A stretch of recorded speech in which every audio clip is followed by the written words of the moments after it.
Hey, everybody, and welcome to another deep dive with us. Today, we're traveling back in time, ancient Israel, Mm-hmm. King Solomon's temple and palace, Yes. all those incredible details from 1 Kings 7, and we'll see what we can learn from it, apply to our lives today. It's really interesting, this passage. It goes beyond just the physical building. Right. It gives us like a glimpse into Solomon's leadership, his values, the spiritual significance of this whole huge project. Yeah, I was thinking about that too when I was reading this. The scale is just massive, 100 cubits long. Yeah. That's incredible. And then all the cedar and the carvings, the bronze work, they didn't even weigh it. There was so much. Right. Talk about sparing no expense. It really shows how important this was to him honoring God. This wasn't just a building, it was a masterpiece Yeah. meant to reflect God's grandeur. I was also wondering about that because in the same chapter, it talks about Solomon's palace. Hmm. I mean, wasn't that a little extravagant, building this opulent palace for himself right next to the temple? Yeah, that's a good point. Hmm. Some people might see that as excessive, Yeah. but I think it actually shows a deeper understanding of trying to find a balance. Oh, okay. Yeah. Because Solomon was a king, Yeah. he was a leader. He had responsibilities too. Right. He needed a place to, conduct business, Hmm. receive dignitaries, all of that. So it's not about ignoring one or the other, right? Exactly. The spiritual or the material. Yeah. It's about finding that purpose in both. Yeah, finding a harmony between the two. Solomon wasn't, ignoring his earthly duties by just building a temple, Right. but he also wasn't ignoring God while he was building a palace. Yeah, trying to find that balance. So we don't have to choose one or the other. Right. Our spiritual growth and our earthly pursuits, we can find a balance. Exactly. And, speaking of pursuing excellence, I think about Hiram of Tyre. Oh, yeah. This guy. A legend. I know. He crafted the pillars, Yachin and Boaz, Yes. and that huge molten sea, the big bronze basin, and all these other incredible furnishings. Oh, yeah. The text even says he was filled with wisdom and understanding. Wow. So, his skills were more than just technical. Yeah. It was real artistry. There's that one detail I thought was interesting.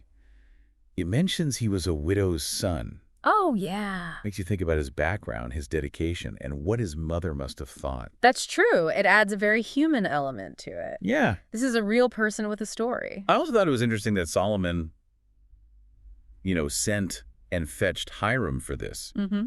He really wanted that specific expertise to make his vision a reality.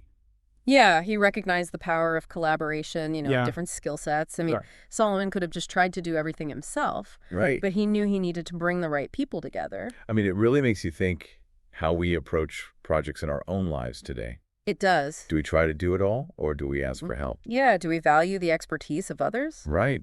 It's like Solomon recognizing Hiram's artistry. We can learn to do that too. Yeah.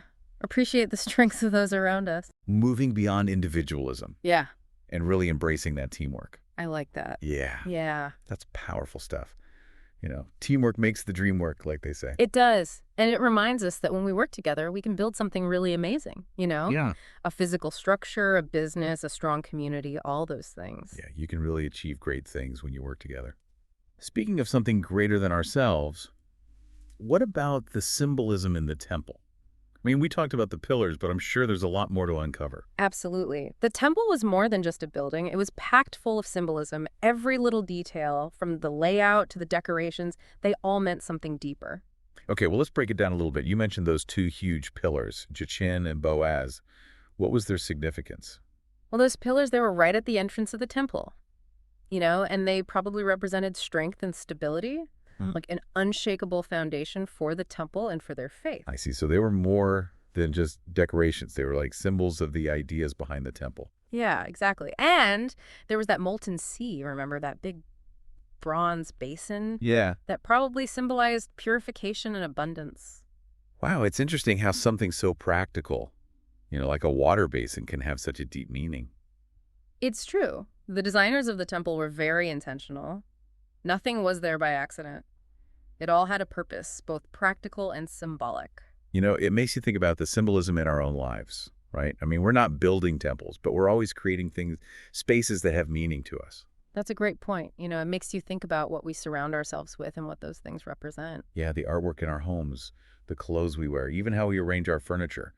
All of it says something about us. It's like we're creating a visual language, Right. something that speaks to our souls and reminds us of what's important. That's beautifully said. Speaking of connecting to something greater, what about the temple's role in the lives of the people, the Israelites? Yeah. This wasn't just a beautiful building, it was a place of worship, a place where they could connect with their God. Yeah, and the way the temple was designed actually helped them do that, you Yeah. know? It was a tangible representation of God's presence. Okay. The layout, the decorations, the rituals, everything worked together to create this sense of awe and reverence. I see. So it was like God was there with them in that space. Exactly. Uh-huh. It helped make their faith feel real tangible. Right. And I imagine that gathering together in that magnificent space, Yeah. surrounded by all those symbols, must have strengthened their sense of community too. Definitely. It brought people together from all walks of life. They were all equal in that space. It was a unifying force.